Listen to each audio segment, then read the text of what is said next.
Students, question में given है we need to check whether the ratio, ये ratio is dimensionless. So हमको ये प्रूफ करना है कि ये जो रेशियो गिवन है ये डायमेंशनलेस है। और look up the table of physical constant and hence to determine the value of the given ratio. So we need to find the value of this ratio and what does it ratio signifies. सो पहले हम लिख लेते हैं given क्या क्या है हमारे पास। So we need to find the ratio of ke square upon gmemp. Now, what is k here? So k is the dielectric constant and the value is 9 into 10 to the power 9 and the unit is Newton meter square per coulomb square. Now next E is the charge of electron and the value is 1.6 into 10 to the power minus 19 coulomb.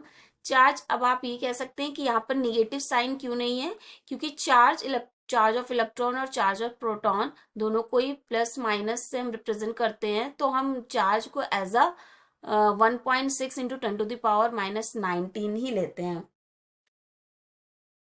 Now next we have given G is the universal gravitational constant और जिसकी value है 6.67 into 10 to the power minus 11 newton metre square पर KG square. तो dielectric constant और gravitational constant की unit similar है, but denominator में इसका कूलम स्क्वायर है और इसमें केजी स्क्वायर है। Now next mass of electron. So M E represent करता है मास ऑफ इलेक्ट्रॉन को, जिसका मास है 9.1 into 10 to the power minus 31 kg। So the kg इसमें है, लेकिन पावर टर्म आप देख सकते हैं -31 है, जो रिप्रेजेंट करता है it is so small. So we can say one of the smallest thing in the universe, because the 10 to the power -31 that means 0.000 up to 31 times, then we get 9.1।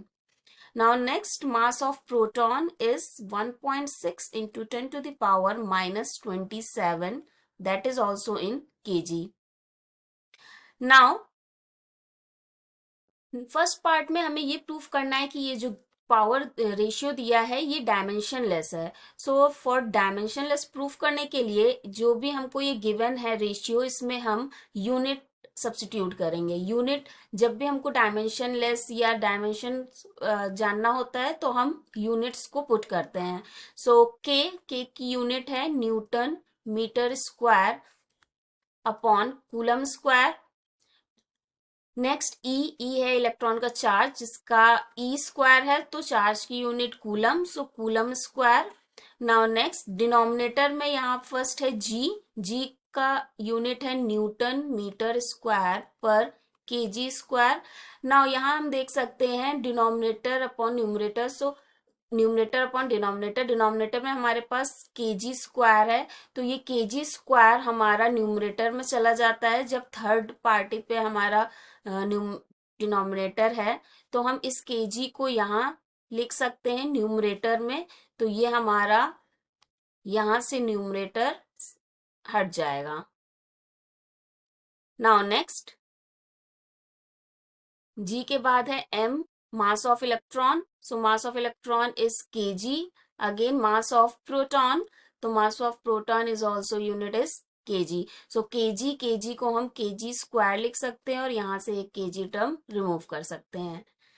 Now coulomb square cancel, newton metre square cancel, KG square will also cancel, so we get this as unitless. So if it is no unit observe, so obviously we can say that it is a unitless quantity, and hence we can say that it is dimensionless quantity. So for dimensionless, so dimensions को हम हमेशा square bracket में denote करते हैं, जिसके terms है M L T, M for mass, L length, T है time. So अगर यहाँ पर कोई भी यूनिट नहीं है, यूनिटलेस है ये, सो हम यहाँ पर सबका वैल्यू हो जाएगा 0. सो m0, l0 और t0 is the dimensionless quantity represented as in dimensions. Now next, first part complete. Look up the table of physical constant and hence determine the value. Now next part में हमको इसी ratio का value जानना है. So ratio given है ke square upon g m e m p. Now we can substitute the values here.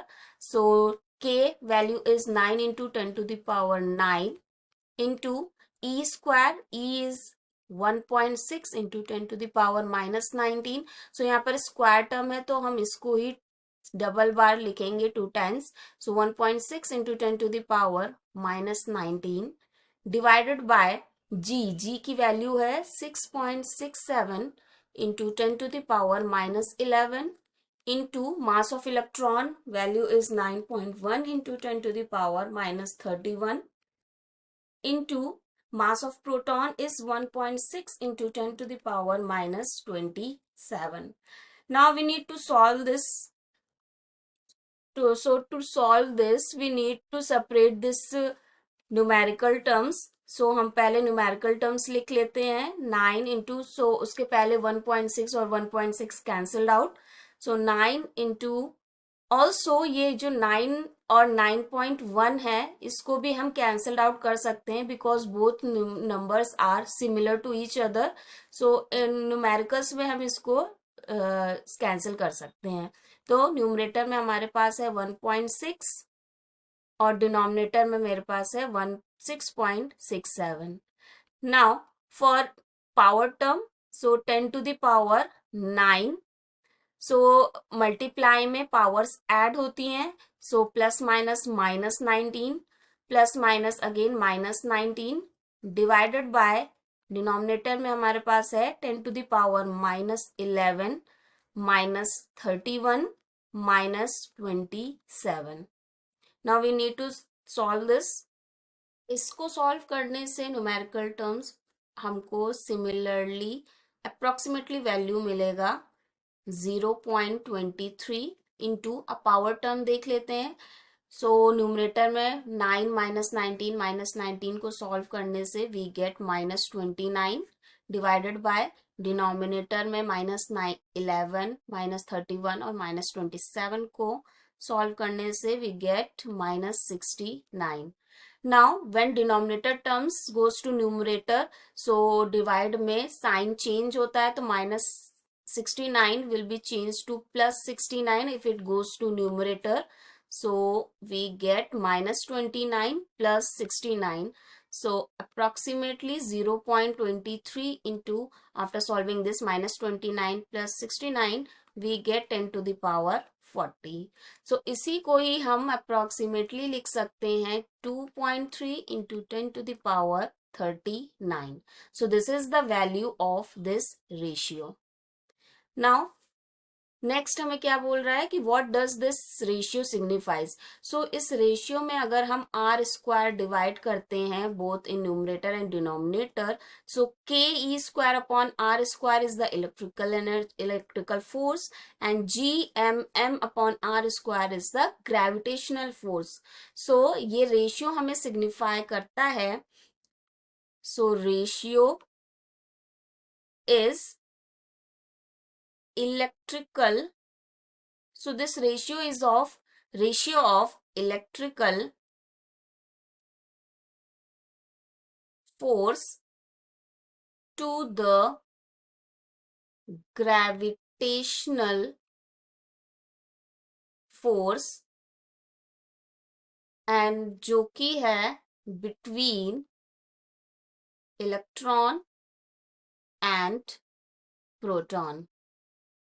क्योंकि यहाँ पर हमारे मासेस जो हमने लिया है वो किसका है, इलेक्ट्रॉन और प्रोटॉन का. So we get this 3 part. So first part answer is this dimensionless quantity that is unitless. Second is the value that is 2.3 into 10 to the power 39. और थर्ड पार्ट क्या है, रेशियो सिग्निफाइज क्या करता है कि ये जो रेशियो है ये रेशियो है इलेक्ट्रिकल फोर्स और ग्रेविटेशनल फोर्स का between the electron and proton. So hope you find this video useful. Thank you.